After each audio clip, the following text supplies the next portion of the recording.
So it's often difficult to get the affordable housing components to work financially. How should the town promote that and make it more possible?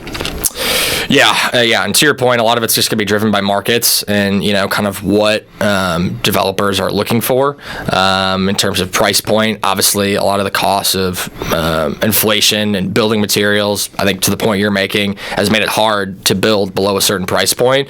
To your question, what is the town's role in incentivizing or trying to help bring down those price points? I'm not 100% sure, but I'm certainly open to solutions.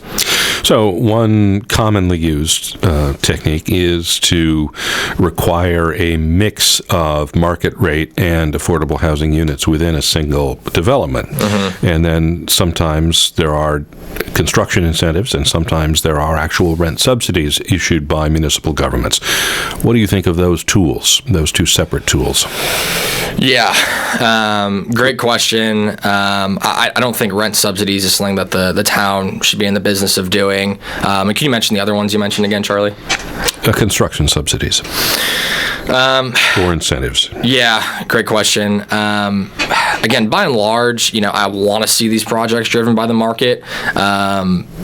Again, I think for me it's a case-by-case basis and would want to look at the project and kind of work with a lot of different folks in the community to see what the impact would be and, try to build a coalition to come to an agreement on the issue. Should the town require a certain percentage of any development in that area in Uptown South be affordable housing units within a larger development?